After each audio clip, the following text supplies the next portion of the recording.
Welcome to the exciting and often dangerous world of balloon sculpting. In this video, you will learn all the twists you need to make this cute little bunny rabbit, this cute little poodle, and this internal combustion engine. I call this video Basic Balloon Sculpting, or BS 101. Wait, that could be misinterpreted. I call this video Balloon Dynamics, Structure and Mechanics, or BDS. This is harder than I thought. Tiny bubbles make me warm all over. This is the most commonly used balloon in balloon sculpting. It's called the 260 because when fully inflated, it's 2 inches in diameter and 60 inches long. Before inflating your balloon, you will want to stretch it out a bit. This is the least hazardous part of the exercise because not much can happen here. Unless you hold it like this, which would be real stupid because... That's the 4th time today! Now's a good time to talk about balloon safety. The safest way to inflate a balloon is with a pump. Watch this video all the way to the end to see the types of pumps I use. Even if you've got a good pump, it's good to be able to inflate by lung because it doesn't matter if your pump is small or large, sooner or later it will fail. And if your mouth can't do the business, then everyone winds up disappointed.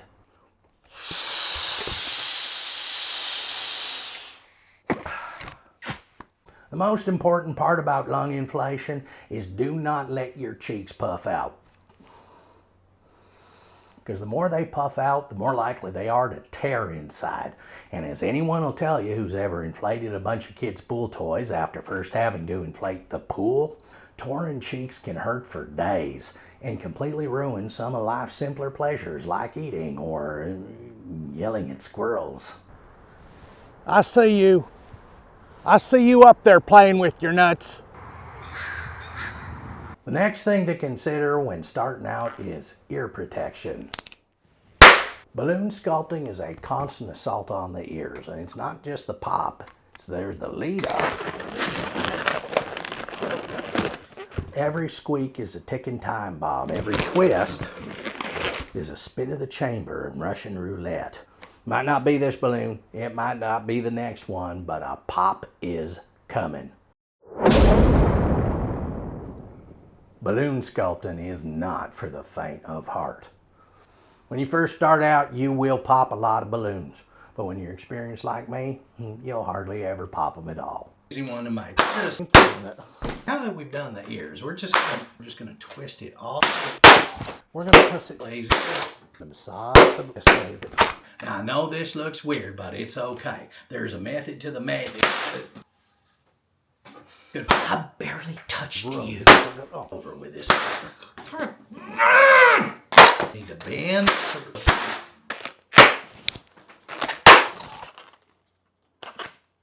We're going to make the... So that's the head of it.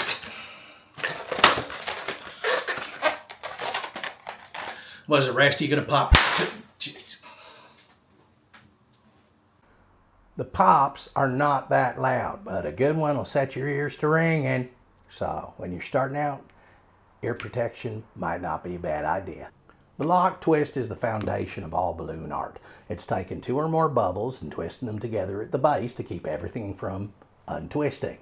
Always start at the knot end, work your way to the uninflated end. So we're going to start by making 3 bubbles here, like that. There's your chain, and now we are going to lock twist these 2 together. This forms ears and a head. Now we're going to make 1 bubble for the neck. We're going to make 2 more bubbles for the front legs.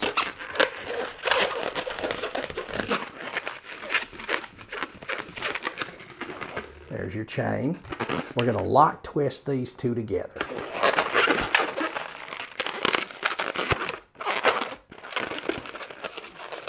Okay. Now I'm going to leave a little space for the body. We're going to make 2 more twists, bubbles. We're going to make them the same length as legs up here.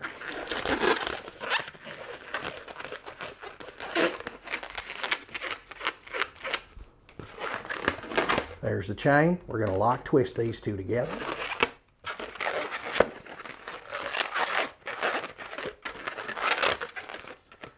And there you go. This is your basic balloon animal. That's it. All other animals, I don't know why that tail's so long. All other animals is just a variation of this. So once you got the lock twist and you can make a basic animal shape, you can make any critter that sailed on Noah's Ark. And that includes pixie dragons. Yeah, just pixie dragons. Regular sized dragons did not make it onto the ark. I guess they was too large. I also read that dragons, some of them at least, can live underwater. I don't know. I don't have all the answers. The Bible is open to interpretation. Most balloon art is just a series of bubbles and loops. We're going to make that same animal again with very small bubbles just to show you. So we're going to start with a balloon that's only got about 5 inches of air in it. We're going to make a, once again, starting from the knot, working towards the uninflated end. We're going to make a 1-inch bubble for the head right there. We're now going to make 2 more 1-inch bubbles for the ears. We're just going to, there's the chain. We're going to lock twist these together. Now we're going to make a 1/2-inch bubble for the neck, like that, little tiny bubble. We're going to make 2 more 1-inch bubbles, Tiny bubble. or thereabouts.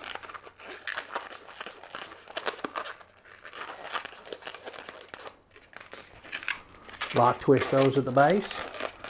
We're going to leave 1 inch for the body. Now we're going to make a chain of 3 1-inch bubbles, just like that. Just like that. We're going to lock twist these two together.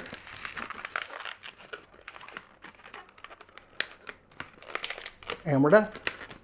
Look at that little mouse. Look at that. It's the same animal. It's just the proportion of the bubbles was different.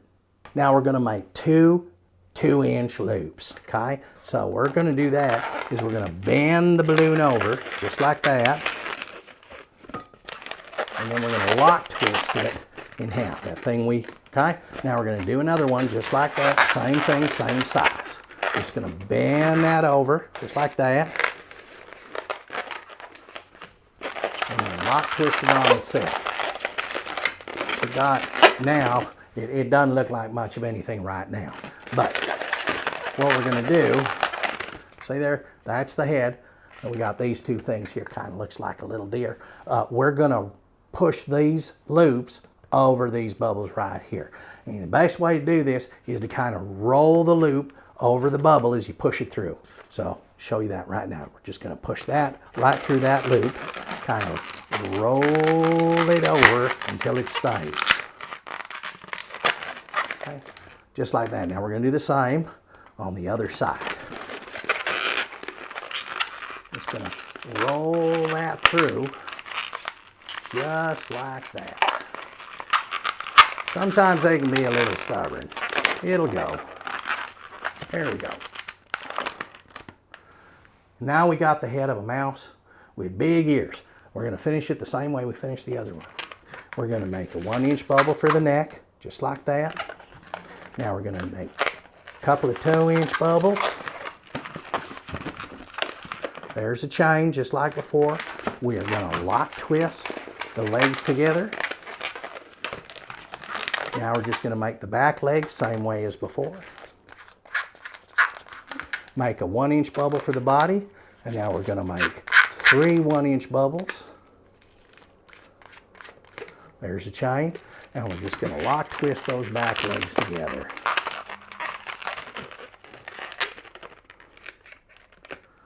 And there you go. Same as before, just with big ears now because we added some loops. This one turned out real well. I'm going to keep it around for a while. Why is there a mouse trap in my workspace? We talked about this. It's on the list. Where's the list? 12 things not allowed in my workspace. 7 through 9 are the reason I keep this handy.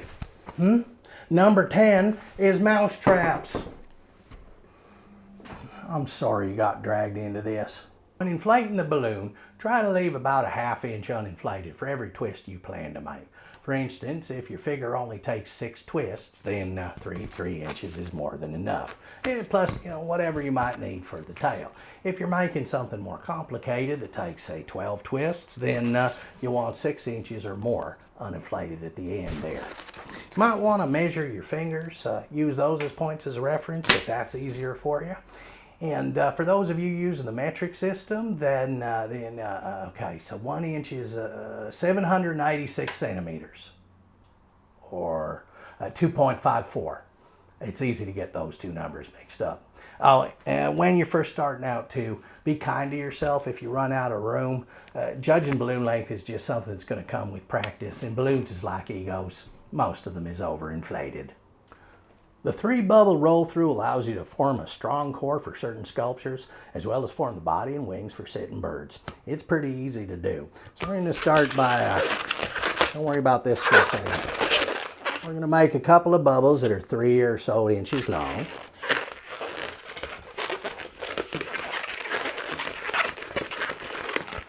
Just like that. We're going to lock these two together. Now we're going to make another bubble that's the same length as this right here.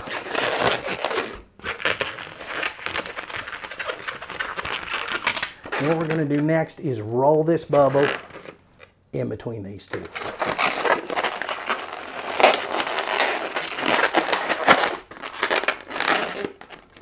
So what we've got is a tail and the wings and body of a bird. And we're going to make another.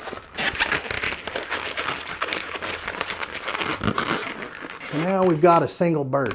What are we going to do with the rest of this? This seems to be awful long for a beak. It's okay. We're going to make another head. Just like that. Now, we're going to do the roll through again.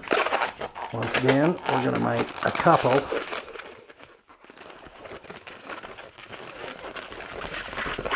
Of bubbles for the body. Lock, twist that together.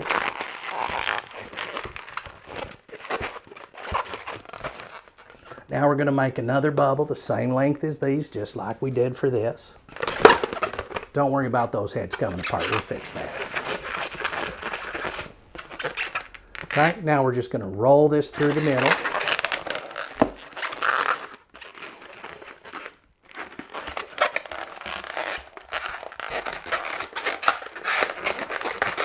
There's a lot of squeaking involved, don't worry about it. Now we're going to fix the heads just like I said. So we've rolled those heads together. And now we're just going to put these two little birdies together and we're going to twist the tails.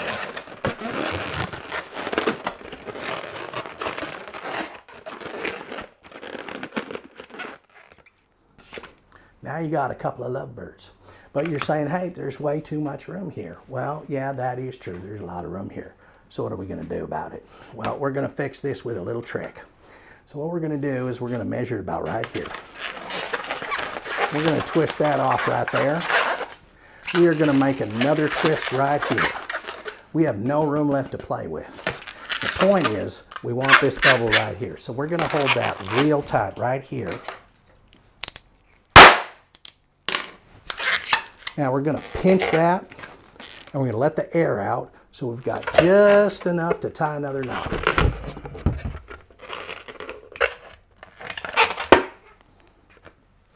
Lovebirds. We're going to do the 3-bubble roll through again, only this time we're going to do it a little bit different how we set her up.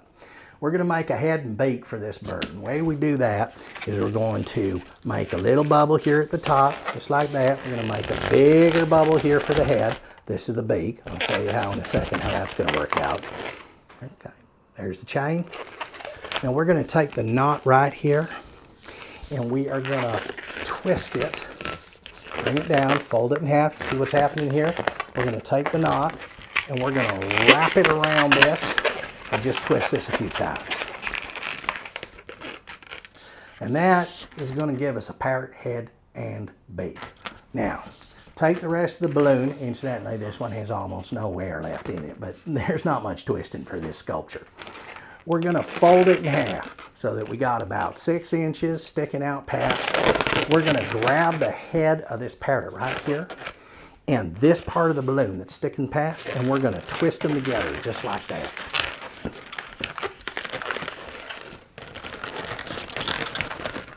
So what we've got now is a loop, and we got what's going to be the body and the tail. We're going to fold this down now. See what's happening here? We are squeezing these two parts of the loop together, and we are folding this so we're holding it right here, okay? Right here.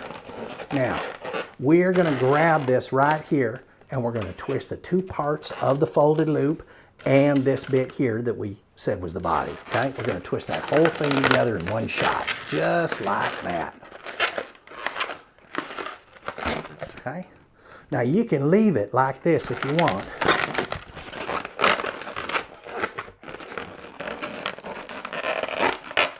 And just bring the loop up. Straighten out the head, and you've got a parrot on a swing. I think balloon parrots is actually superior to real parrots. You don't have to feed them or clean up after them, and they will repeat every single thing you say as long as you give them the silent treatment. The pinch twist is a game changer. It lets you create shapes like ears. It lets you guide the direction of your sculpture. You can even make right angles if you want to. And it lets one balloon have multiple ends. Once you master the pinch twist, and it is not hard to master, the type of sculptures you can make is limited only by your imagination and the number of balloons you've got. If you've only got 2 balloons, you cannot make the Eiffel Tower. That takes four balloons to make the Eiffel Tower. To do a pinch twist, take a small bubble that's between a couple of other bubbles, and just pinch it together and twist it. That's it. When you first start doing these, you're going to think that the balloon will pop on every twist.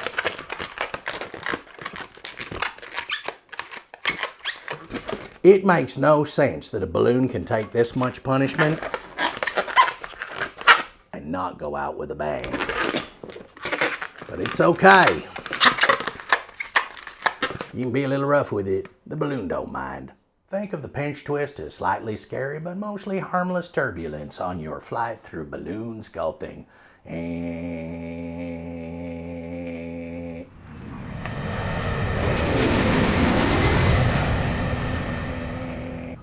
Now we're going to use the pinch twist to make this 747. Start with a balloon about 4 inches uninflated at the end. As always, start at the knot end, work towards the uninflated end. Make the tail section, we're going to make a 1-inch bubble, then a 2-inch bubble. Now we're going to make 3 half-inch bubbles.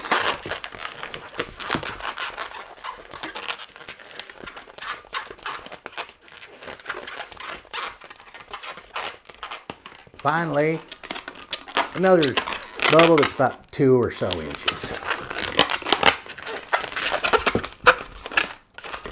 And make that one a little bit longer. There we go. Okay, there's your chain. Now we are going to lock twist the 2 2-inch bubbles together.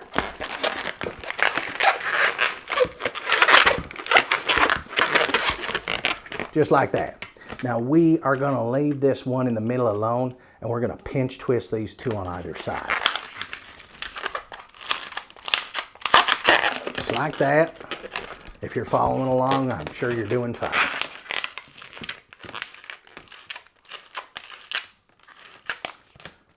All right.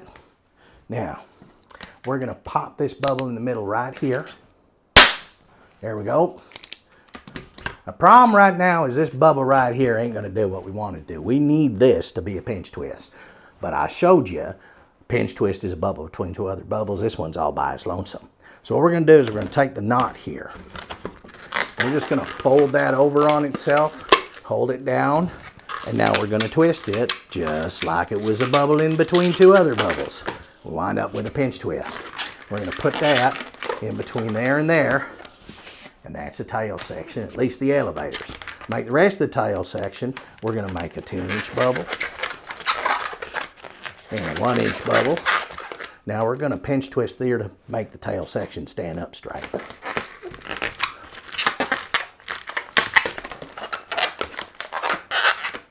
Just like that. Leave about 3.5 inches for the rear part of the plane. Just twist that there. Now, we're going to do a 4-inch bubble, 3 small bubbles, and another 4-inch bubble for the wings. Let me show you what that looks like. Tiny bubble. Okay, now the 3 small bubbles.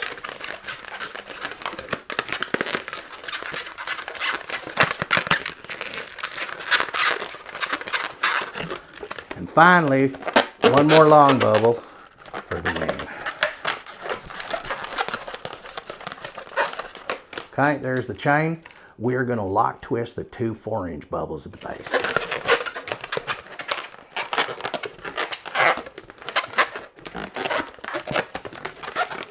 All right, now just like we did with the tail section, we're going to pinch twist these 2 on either side. That one there in the middle, we'll leave that alone.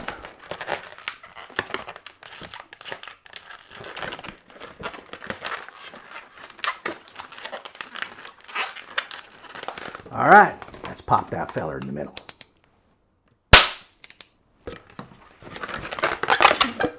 That never gets old, by the way. Popping that one in the middle and the whole balloon doesn't pop, never gets old.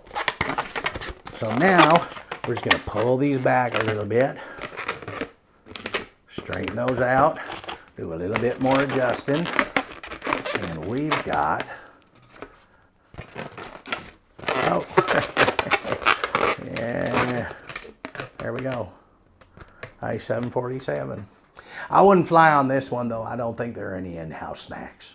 I've gone through a lot of pumps in my life. They all mostly look like this. They're all pretty much the same. One thing I've learned is do not spend a lot of money on one of these things because it will break on you. And don't ever get these at all. These little fellers right here, 3 to 5 balloons, it's done. I've had them not work right out of the box. And they may be cheap and they may be convenient, but they sure ain't convenient when they stop working right away. As far as the bigger ones are concerned, I mean, they're all the same. There's no fancy features. They blow up balloons. If I'm doing a kids event with a lot of kids, I'll use this one here because of the pretty colors. I prefer these, and I buy them in bulk because, like I said, they will fail on you. You could get 100 balloons out of one pump, and it doesn't mean it's going to do 101. You get 3 days out of one of these, you get 3 years, it's going to fail on you. The last type of pump I use is an electric pump. If I'm doing volume, I will resort to one of these because eventually doing a lot of this gets tiresome. Electric ones follow the same rules as the hand pumps. Do not expect it to stay going. These things are not expensive and you get what you pay for.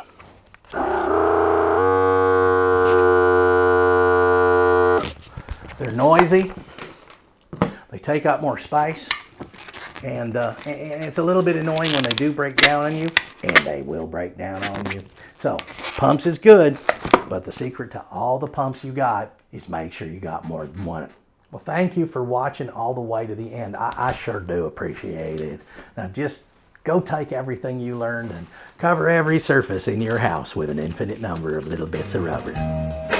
Tiny bubbles make me warm.